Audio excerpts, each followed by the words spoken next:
Les amis, on se retrouve aujourd'hui pour parler d'une petite fonction sympa, le virtuel pour commander les volets, qui sert à commander l'ouverture et la fermeture des volets. Et j'ai rajouté une petite fonction sympa qui sert à gérer l'ouverture et la fermeture en fonction de la température annoncée par le plugin météo. On y reviendra lors d'une prochaine vidéo, j'ai pas voulu vous assommer avec cette fonction. J'en profite pour faire un clin d'œil à mon ami Anthony, merci pour ce super logo, il est génial.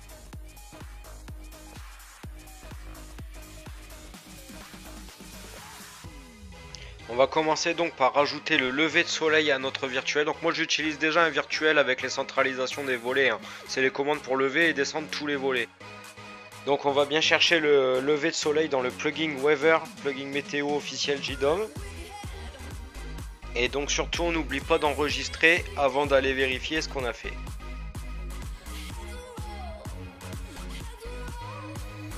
Bien évidemment, ça ressemble à rien, le widget n'est pas le bon, le nom est affiché donc on décochera le nom pour ne pas le voir.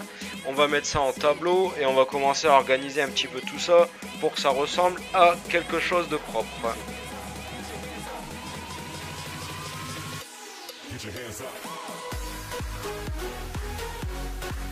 D'ailleurs je me suis gouré, hop là, on n'est pas contre un truc propre on a dit. Voilà, ça commence à être un peu mieux.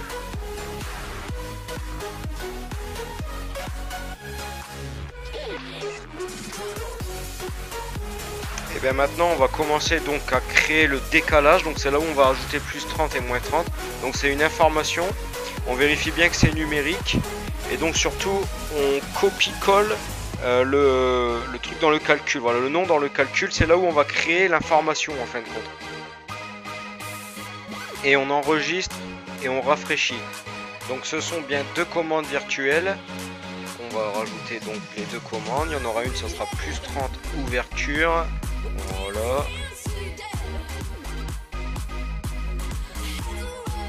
Et là, ça sera moins 30 ouverture. Voilà. Donc ici, on va aller chercher notre décalage ouverture. Et on va lui rajouter plus 30.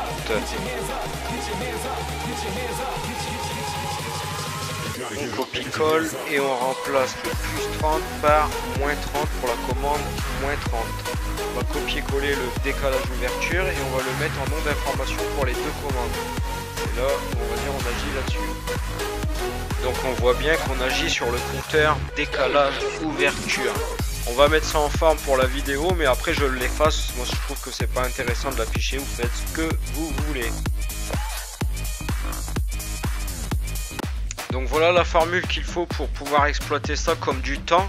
On rajoute le time hop pour dire à JDOM que c'est du temps, sinon on va se retrouver avec des 21h79 et on va tout faire planter. Donc voilà, on crée la commande ouverture, on va coller donc le texte, on va remplacer, vous remplacez par les équipements qui correspondent à chez vous.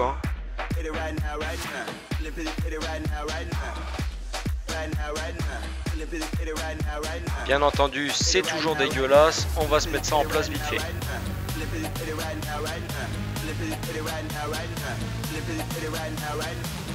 Comme vous pouvez le voir, voilà, ça fonctionne, plus 30, moins 30, ça nous change bien l'heure d'ouverture.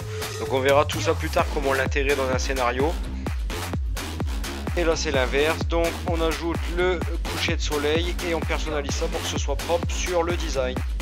Et donc pareil, on crée la commande décalage fermeture et on l'ajoute en calcul.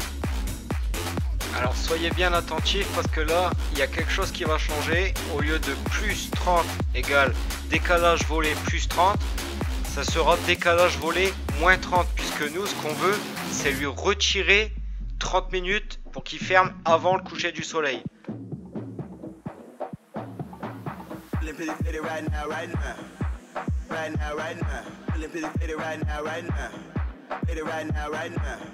Voilà, là donc là vous voyez j'inverse plus 30 et moins 30 pour le calcul de fermeture.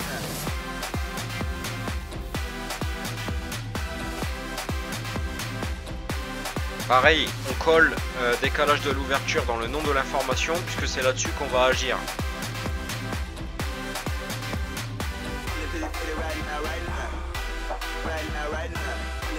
Voilà, comme vous pouvez le voir, ça agit sur le décalage de fermeture. On ajoute bien, on retire bien 30 minutes à chaque fois.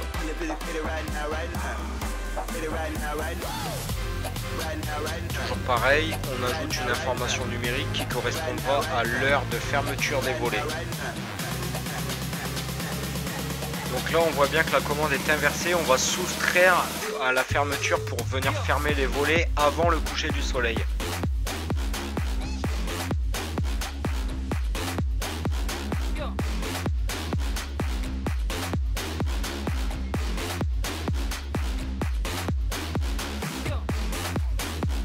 Donc là on voit bien qu'on peut bouger l'heure d'ouverture et l'heure de fermeture des volets.